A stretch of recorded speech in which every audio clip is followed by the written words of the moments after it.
Olá pessoal, tudo bem? Boa tarde. Então, hoje a gente vai, aqui nessa aula, falar um pouquinho sobre a biomassa microbiana do solo e a sua importância no ecossistema terrestre. Se a gente parar para pensar, no solo, né, seja ele agrícola ou não, qualquer tipo de solo, existe uma massa microbiana enorme.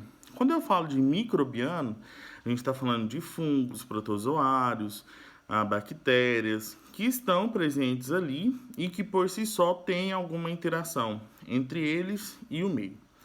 Se a gente extrapolar isso para o meio agrícola, né, nós estamos falando, por exemplo, do tricoderma.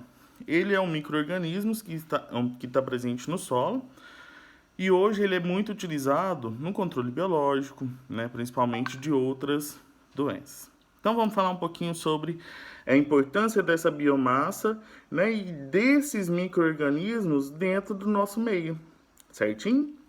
Então vamos lá. Quando a gente pensa na microbiologia do solo, a gente tem que entender que, primeira coisa, esses micro-organismos eles funcionam como agentes reguladores, primeiro, da taxa de decomposição orgânica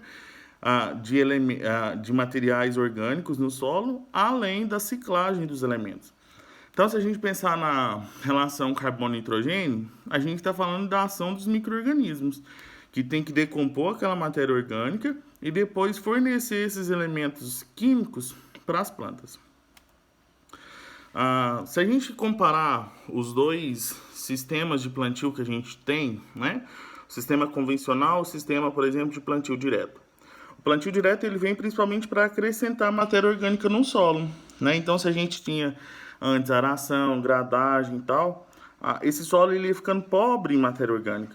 Então, com a vinda do plantio direto, ele tornou essa ação microbiana muito mais efetiva nos nossos solos, tá? Eis uma vantagem. Então, quais são os fatores que interferem na biomassa microbiana? Primeiro, os fatores químicos. Então, a gente tem a quantidade de carbono e nitrogênio no solo, né, nessa massa microbiana que pode tanto diminuir ou acelerar a proliferação desses micro-organismos. A gente tem a relação entre as plantas, né? Então, por exemplo, a qualidade dessa matéria orgânica ela vai interferir na ação dos micro-organismos, né? Então a gente tem plantas que são facilmente decompostas e tem plantas que, pela ação de lignina, alguma coisa nesse sentido, acaba se tornando mais difícil a decomposição, a ação desses micro-organismos. O pH do solo, se a gente pensar na acidificação, né, em solos que têm grande quantidade de alumínio, eles também interferem na ação desses micro-organismos. Há estudos que correlacionam, por exemplo, a ação dos adubos, né, dos metais pesados, dos químicos, dos herbicidas, fungicidas, acidas em geral, né, sobre a ação desses micro-organismos.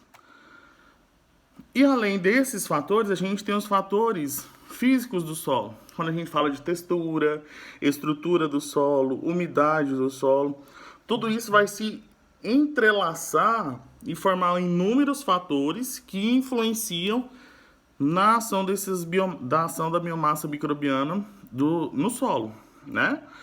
E uma das coisas interessantes que vocês vão ver nessa aula é o que a gente fala de microclima do solo. Então, o microclima do solo, a temperatura do solo, né, a quantidade de água presente no solo. Gente, isso é fundamental na ação dos micro-organismos, tá bom? Então, é suma importante a gente entender a ação desses fatores na produção microbiana do solo. E aí, o que a gente tem que entender dessa aula de hoje? Vocês vão entender a importância dos micro-organismos no solo, os fatores que interferem a ação dos micro-organismos no solo e como mantém esses micro-organismos no solo, tá bom? Pessoal, qualquer dúvida eu estou à disposição de vocês no AVA, é só mandar alguma mensagem que eu vou estar lá no fórum de dúvidas, tá bom? Pessoal, esse tempo que a gente está passando não é fácil, né? Então peço que vocês compreendam e fiquem em casa da melhor forma, estudando. Abração, pessoal!